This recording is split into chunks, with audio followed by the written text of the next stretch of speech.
Welcome to the Vaccination Station. My name is Dave, and today I'm speaking with Craig Egan. Craig, thank you for joining me. Thanks for having me, Dave. It's a pleasure to be here. Let's start by getting to know you. Can you tell me 3 things about yourself that you think the audience would find interesting? I became kind of, I don't know if legendary is the right word, but well known and notorious fighting against anti-vaccination groups, first on Facebook for years, and then in real life following some anti-vax bus around the country. But it's funny because a lot of people know me as the vaccine troll or whatever they want to call me. But there's a whole different spectrum of people in this world who know me as the karaoke guy, or know me as the malt liquor party guy, or like all sorts of different things. So I like to have fun. I like to do a lot of different things, but I kind of fell into the vaccination fight kind of hard.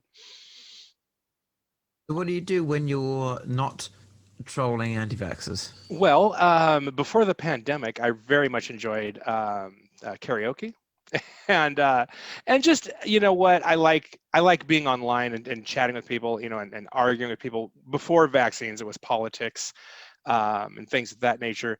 But you know what? I just like going to a good concert. I like going to having fun with my friends. This whole world of diseases. After this pandemic, I'm going to be so relieved to go back just to a normal social life. Craig, what's your professional background? Because you managed to follow an anti-vax propaganda group around the country for quite a while. And I think a few people wondering how you managed to do that. Did you take time off work, or are you a freelancer? Do you work for yourself? What's the story there? So my career had been for a long time in just technology sales, working for internet service providers and things of that nature. And then I had taken a bit of time off, and I was actually just driving for Uber, and I was helping take care of a family member who was going through some health stuff, and I just had a lot of free time because I was just an Uber driver. So if I wanted to, I could just take the Prius out on the road instead of out to work, as long as I planned accordingly. Well, you're lucky you had a Prius then. You had decent economy to to get around these places. Yeah, it was nuts. So how did you become a vaccine advocate? How did that start? What got you interested in vaccines of all things? It was a meme. It was just sitting there on Facebook one day, and I was going through my feed, and a person I knew, who was not a close friend but a solid acquaintance, posted some anti-vaccination meme, and it was really just kind of, I looked at it. I had no idea this was even a world. I mean, I think theoretically in my head, I could probably have told you that there were people who refused to vaccinate, like there were people who didn't believe in dinosaurs, and there's always the outliers of the world. But I didn't really think it was any relevance to society at that time. I had no idea, and so I saw this meme, and I was like, "Wait, are you actually attacking vaccines?" And I started to argue with her, and it quickly became apparent that I wasn't going to maintain our friendship if we kept arguing. And so I just kind of dropped it, and I walked away, and then I went and I looked at the meme she had posted and the page she had posted it from. And so I followed the link to this anti-vaccination page, and it was called "Proud Parents of Unvaccinated Children." And I saw this page, and there were like 25,000 likes, and I still didn't click in my head. I was like, wow, there's 25,000 people who don't vaccinate their kids. I was completely oblivious to the world, And I started arguing with them, but I maintained. I didn't even start arguing with them. I actually just kind of posted. I was like, hey, Is it okay if I ask you some questions? I believe in vaccines, but this is interesting to me. Is it okay if I, ask what, and immediately I was blocked and banned from the page. Like my comments were deleted. I couldn't post anymore. And for some reason that just stuck with me. And I just made it my mission just to keep, I would go to different anti-vaccination pages and post, and I would start screenshotting their page, and I created my own page so I could have an open discussion, because what I noticed was everybody who went to their page to disagree with them immediately was scrubbed. Like the comments didn't last at all. And it was for some reason, it was that aspect of it that really just stuck with me. And I was like, you know what, I'm going to be a pain in their ass. And I was, and I just like hammered that page for like 60 days. And then they took themselves offline and everybody called me a hero. And it was really weird ever since. So that's what happened. Yeah. I remember that page. It was one of the more notorious ones, and there were a few counter pages produced against it. I think one of the ones, the main one I remember was embarrassed cousins of anti-vax parents. That was me. Yeah, that was me. That was. Okay, that's brilliant. That was me. Embarrassed cousins of proud parents of unvaccinated children. Yeah. So that's kind of where I thoroughly enjoyed that page. I got a lot from it. Thank you. That was my big splash into the scene. So like a few of us then, for you it sort of started out as someone is wrong on the internet syndrome, and then you decided it was actually quite a bit more serious than that, and decided to make a bit of a vocation out of this.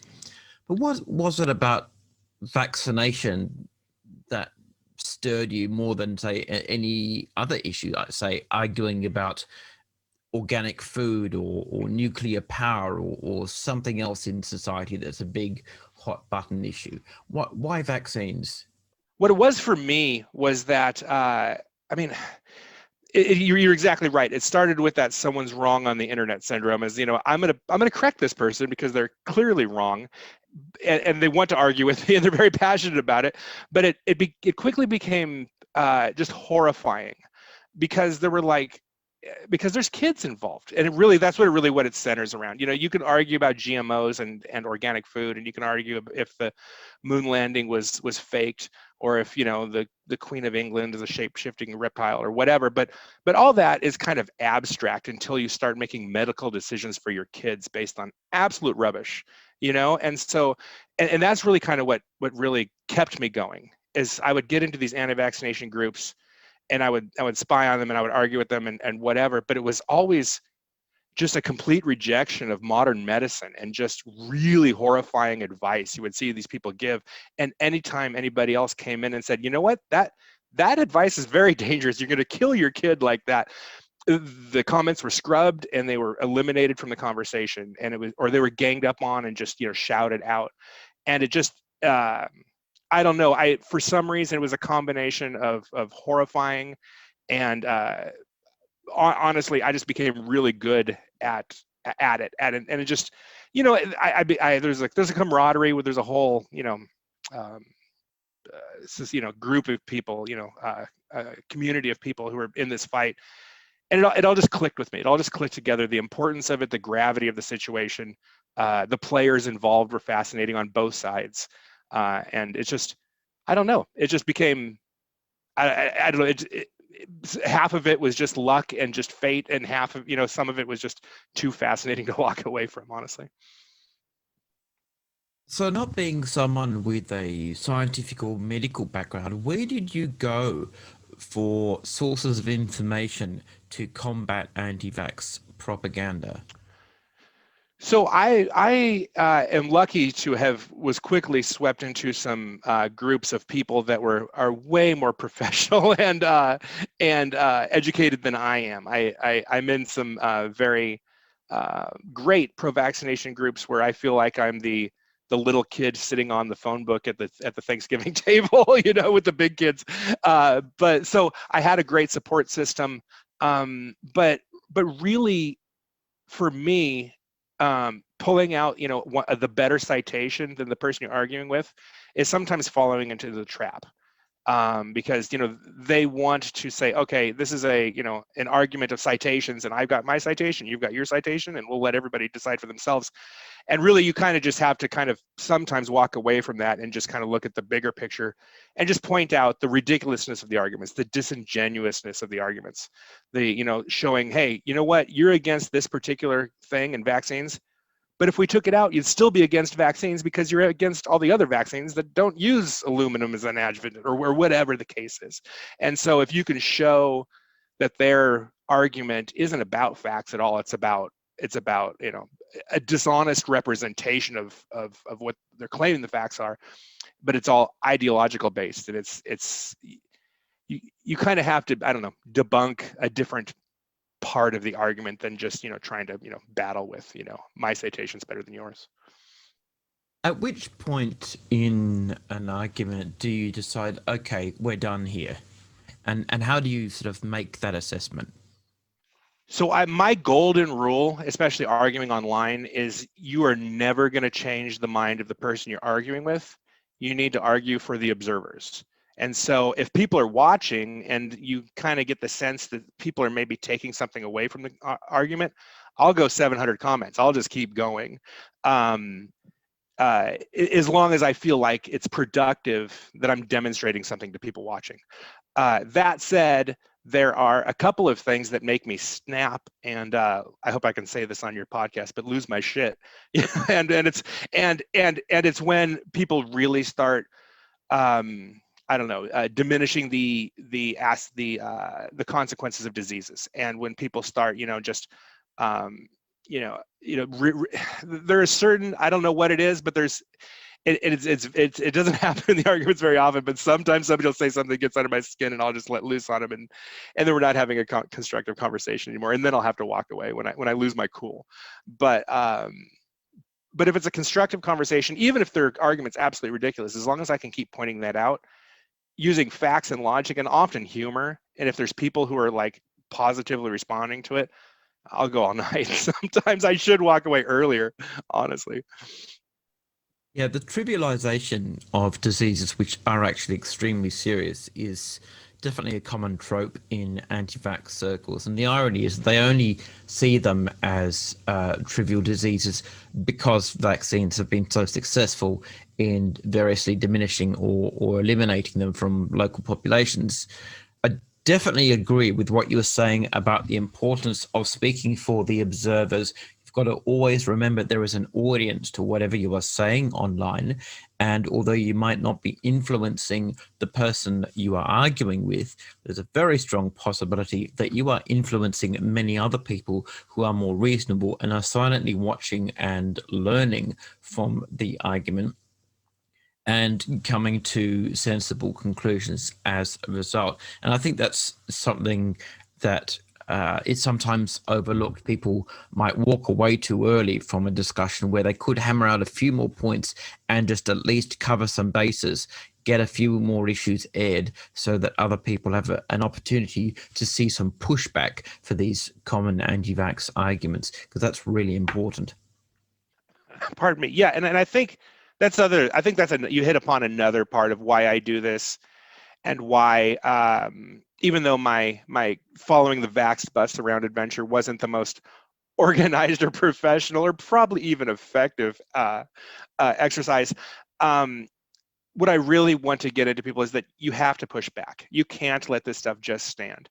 And if somebody's going to say something wrong, you don't have to get in there and argue for 4 hours a night or 8 hours a night, or like some of us do.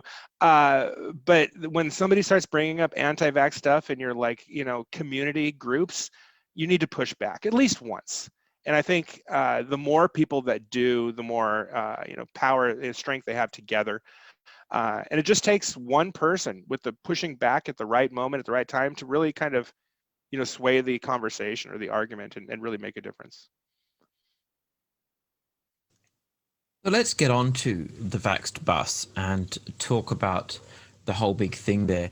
This all started in 2016 when disgraced, no longer a doctor, Andrew Wakefield released an anti-vax propaganda film called Vaxxed: From Cover-Up to Catastrophe. And in 2017, a bus tour was organized during which the Vaxxed crew took their propaganda on the road to advertise the film and interview people who believed that their children had been damaged by vaccines. Now, you responded by following the bus around America, trolling the Vaxxed crew throughout the entire summer. So I'd love to hear about that experience. What gave you the inspiration to do this, and how did it all begin? Like some of the greatest things in history, it really was just a joke that went too far. They anybody knows who's been in this argument for a long time. You hit a burnout point where you get exhausted and you just have to step away for a while. And then I've experienced a few of those over the years, but I was in one, or I was coming out of one at that time. I hadn't been very active online. I just, because it was kind of laying low, and it just suddenly, it was kind of coming back to me. I was like, you know what, I really want to get into the argument vaccines thing again.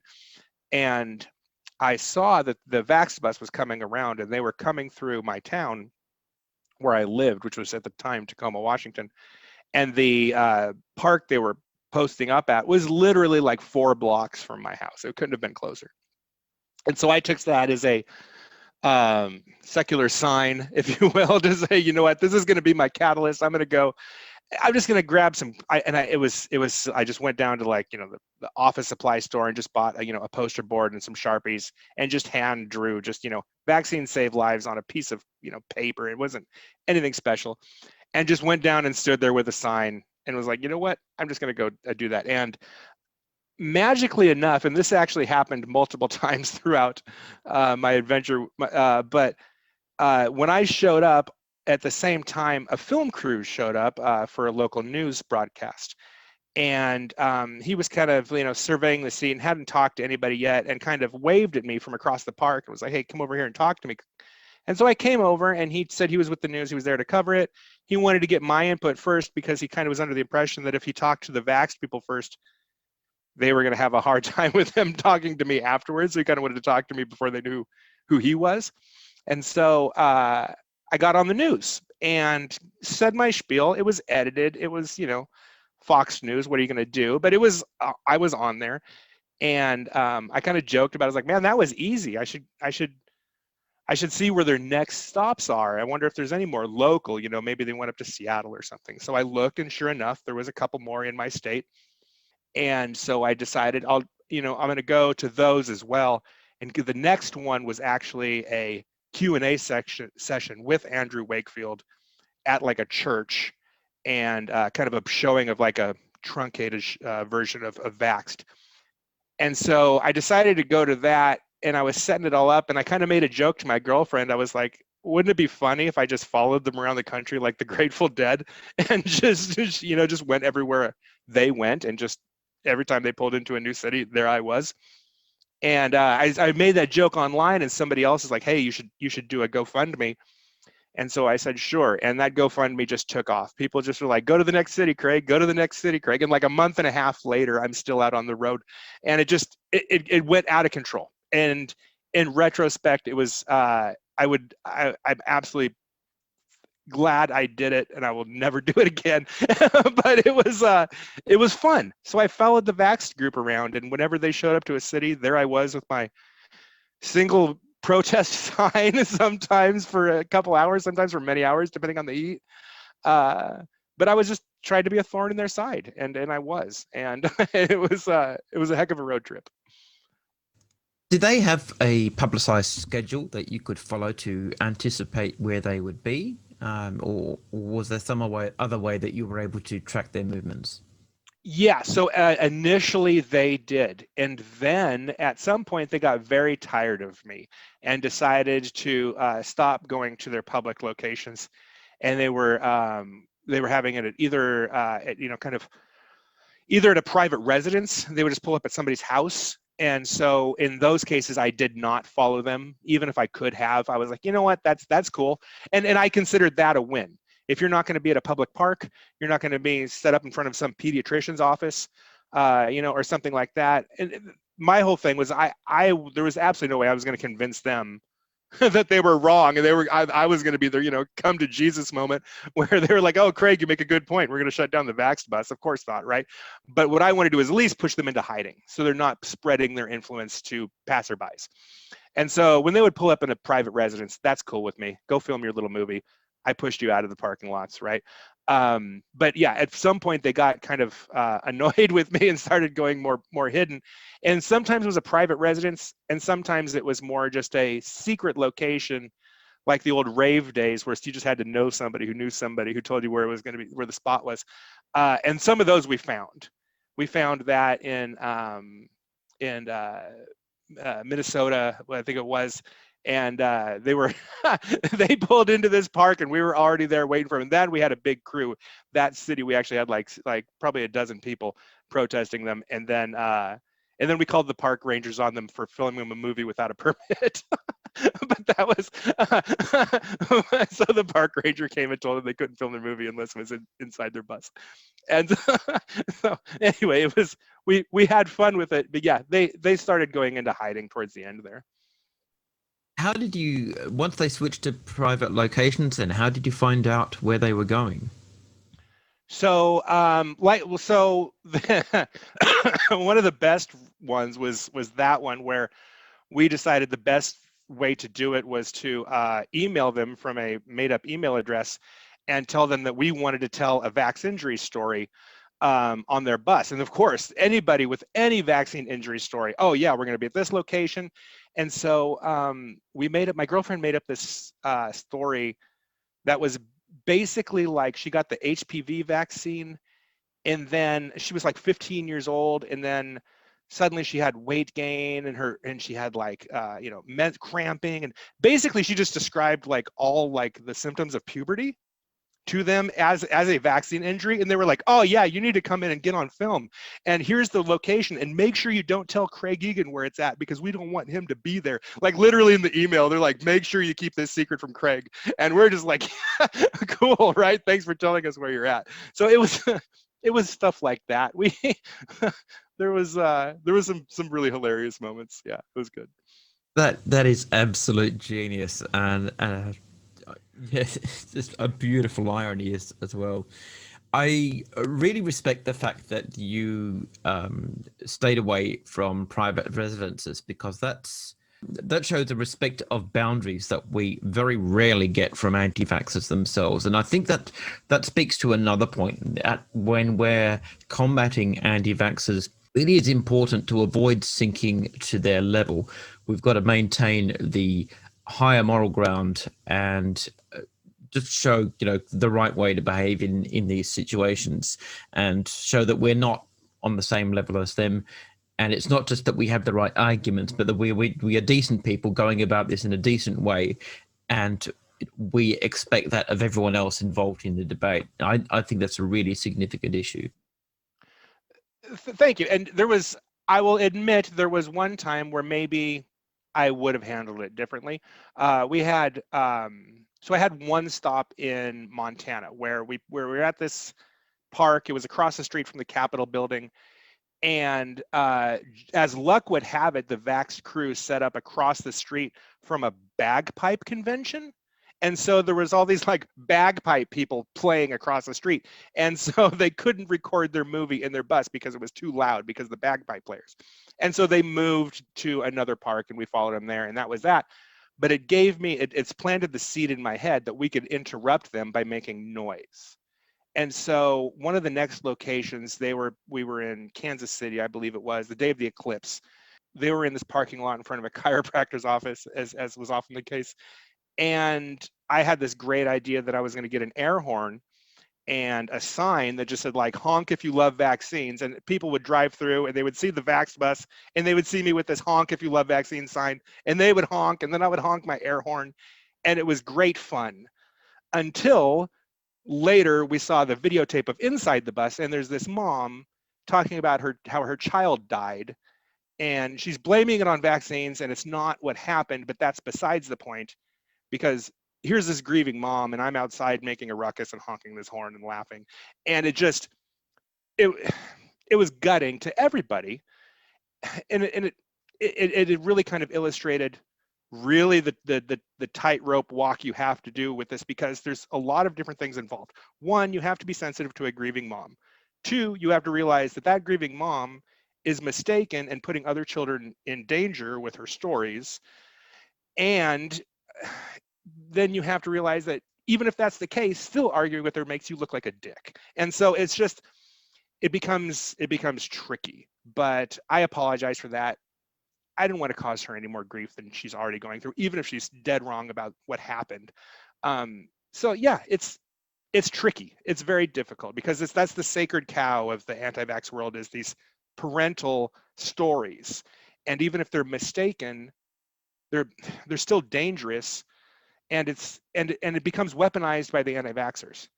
Every time you attack the anti-vax bus, and I'm going to be like, oh, he's attacking grieving parents. Well, I'm not out attacking grieving parents. And they're using these parents as like human shields, and it becomes very messy. There's a lot of blame to go around. I'm not sure there's a great answer, but it's something that I have learned you kind of got to tiptoe around. It's difficult. Yeah, that's really well put.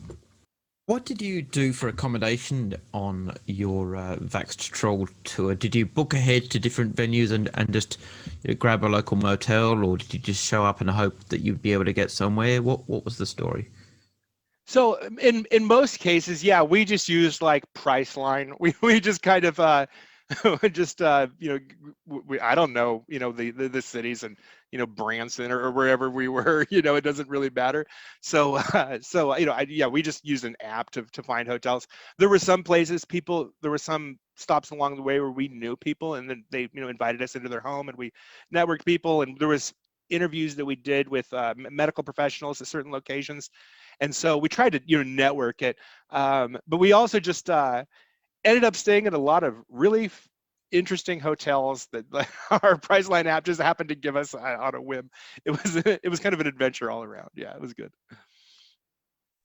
You managed to get quite an extraordinary amount of media coverage, and I'm interested to see how that happened. Did you reach out to the media in advance, tell them where you would be, maybe get some interest? How did it first start that the media got interested in you as much as being interested in the Vaxxed bus tour? So it was, I would love to tell you that I had this grand plan and it all was coordinated and it all came together exactly like I intended. But the reality is that there was all seat of the pants and it was all pure luck. The first time they stopped at my city in Tacoma and I showed up exactly the same time as the film crew, by pure coincidence, that happened like 6 times along the journey, where they would be there for 12 hours. I would show up for a couple because it was 100 degrees out and I was standing outside and they were inside an air conditioned bus. But I would just had a knack for showing up the same time as the film crew. And so we did that. And then some like internet sites like Boing Boing and things kind of caught the story and would promote it. And then I got a call from Dr. Drew, and I got interviewed by Dr. Drew for about a half hour on his radio show.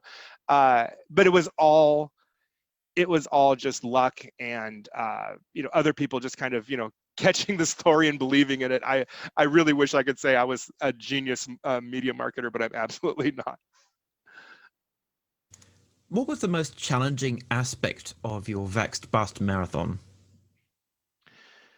So it was, like I said, I had no intention, or not even intention, is not even the word, but expectation that I was going to change the minds of anybody there who was there to tell their story or was there to be part of the bus, And so what my concern was is, I don't care what they believe. What I care about is if they set up in a park and somebody who's there with their kids playing volleyball walks over and they're like, hey, what's all this about?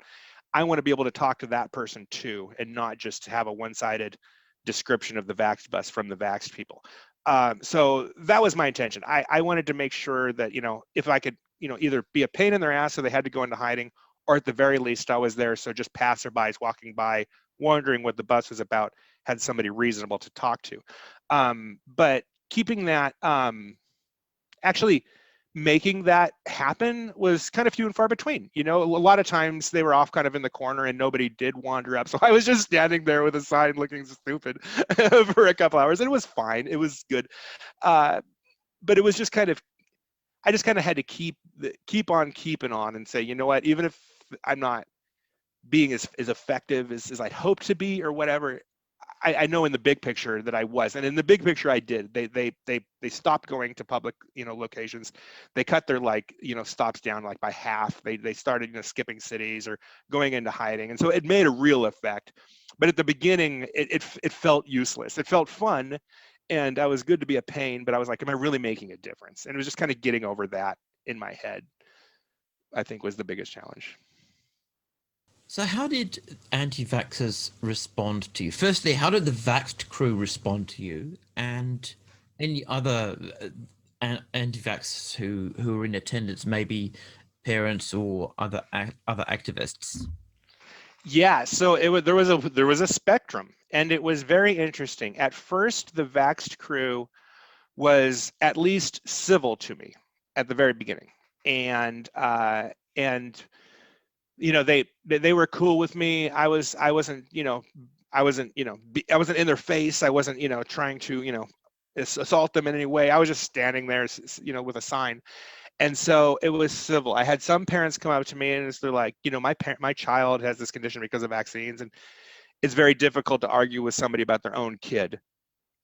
And so the framing I would always try to use was just, you know what, I'm not here to argue with you about your kid, because that's not going to go anywhere, and we both know that. What I'm saying is that, like, if you look at this bus and you see 100,000 signatures on your, I can guarantee you the overwhelming majority of them have nothing to do with vaccines. And if all of these people, if your kid truly honestly had a vaccine reaction, all of these other people crying wolf isn't helping your kid at all.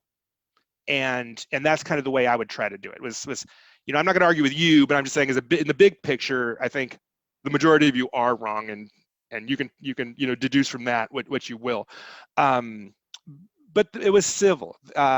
One location, they were one of the local organizers was very aggressive against me, called hotel security. They were at a hotel, and we were staying at the same hotel they were, but they called hotel security and tried to get us kicked out. We didn't get kicked out after we explained what was going on, but she would not let us come to the Q&A meeting. Every time one of the people came up and talked to us, she would come up and whisk them away, say, you don't want to talk to them, and pull them away, and wouldn't let people talk to us. But mostly it was civil.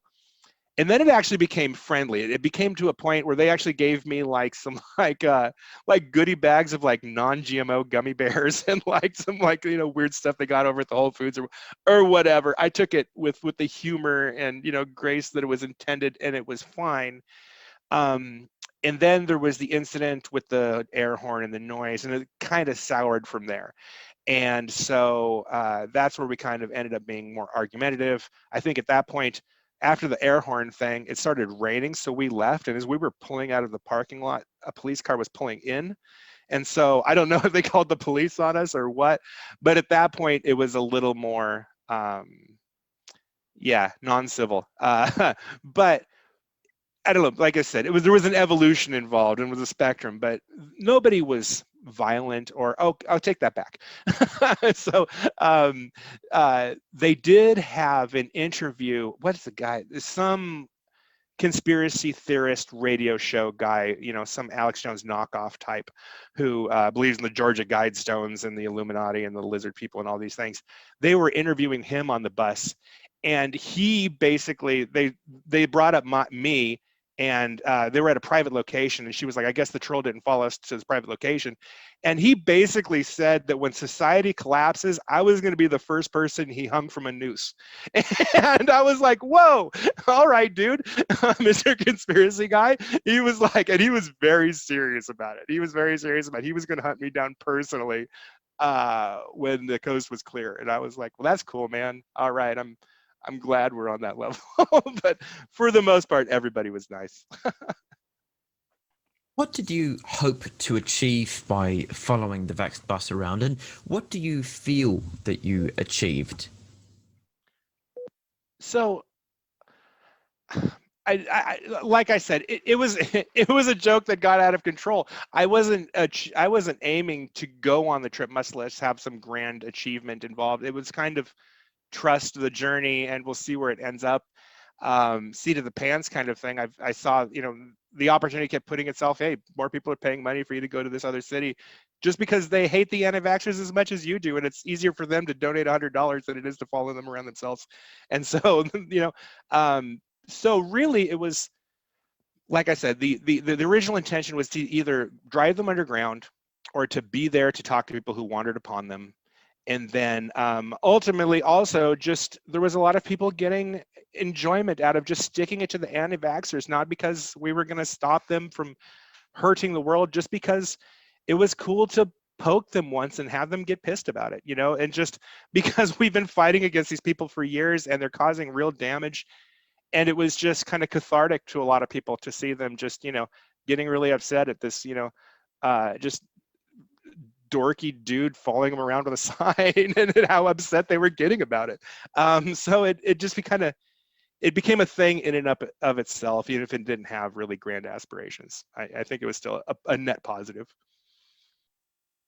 What would you say, or what recommendations would you give to anyone who's seeking to become any kind of pro-vax advocate, whether online, offline, or a combination of both?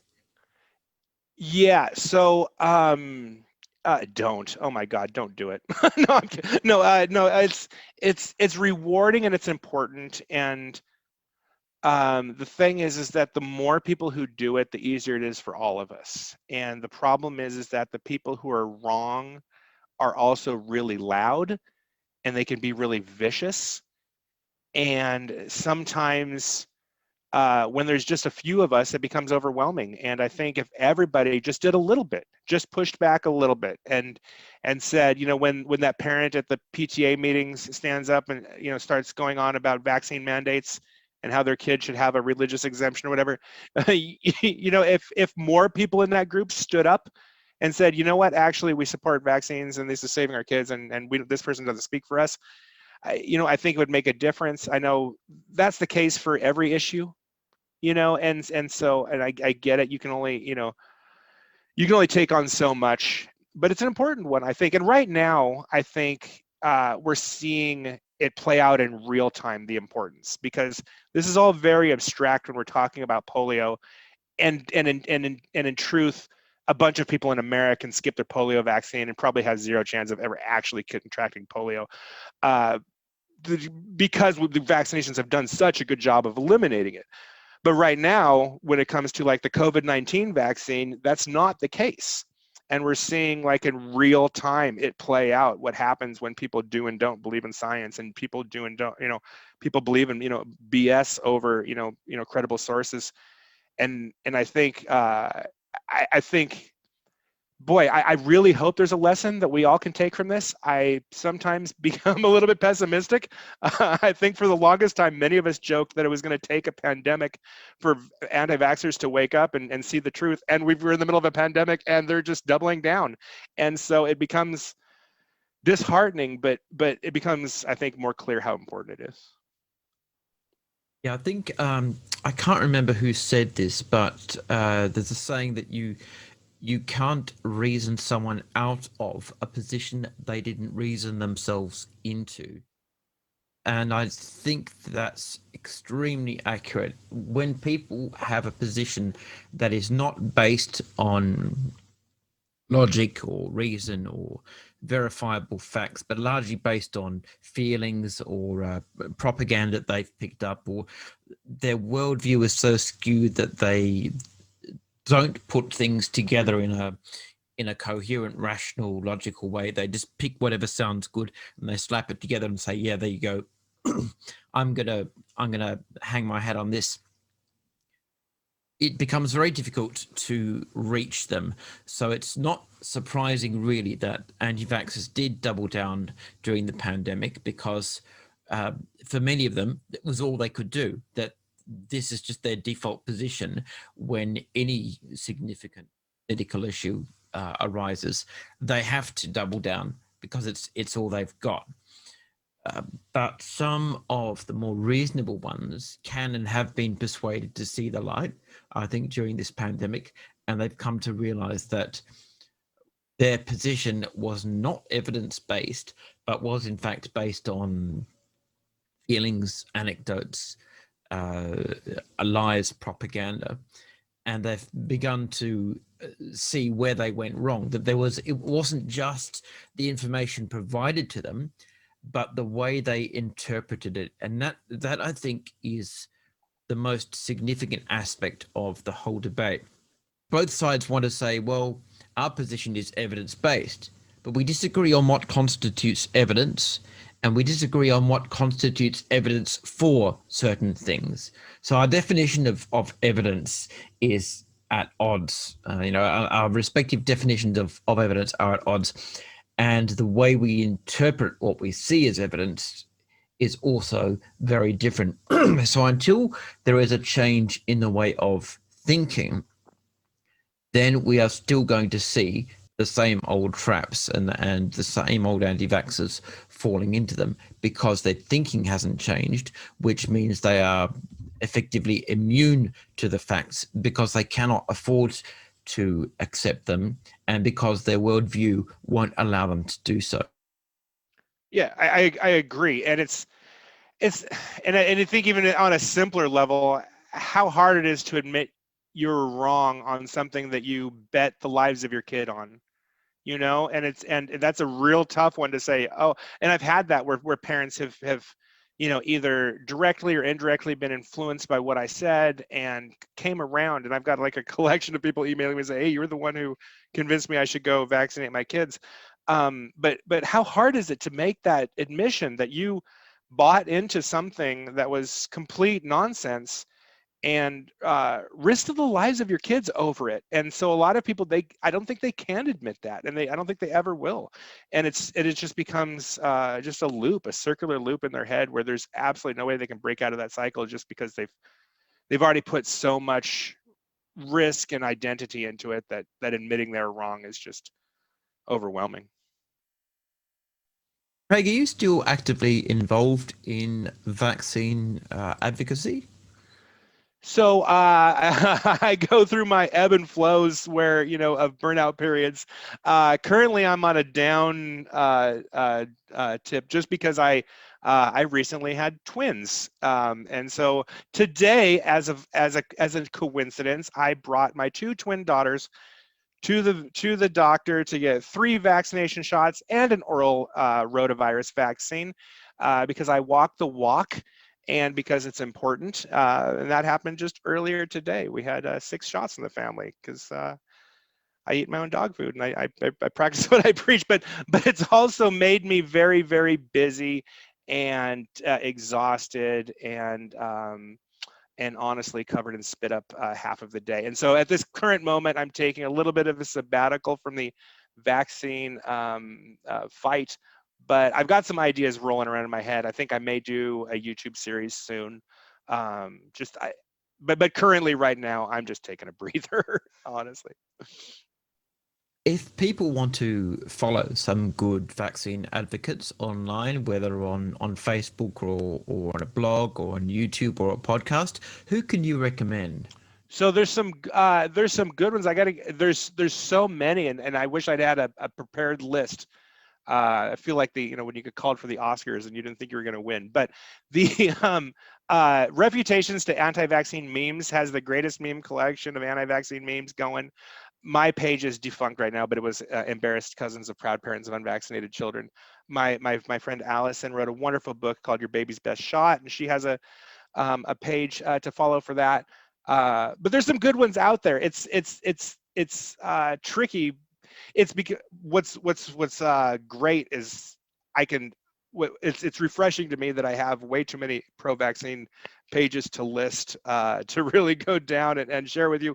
But we're finally at a point where most of the big anti-vaccine pages have been removed. And that's something that I have been fighting for the longest time. And now you're starting to see the NVIC page was just removed. Sherry Tenpenny's page was removed. Larry Cook's Stop Mandatory Vaccination page was removed. And so finally, too little too late, but we'll take it. Facebook is stepping up and other platforms are stepping up and finally getting rid of some of these really horrendous anti-vaccine pages that have been, a problem for way too long. Craig, thank you very much for speaking with me today. It's been an absolute pleasure.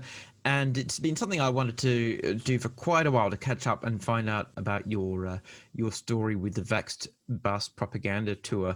And I think I speak for a lot of us when I thank you from the bottom of my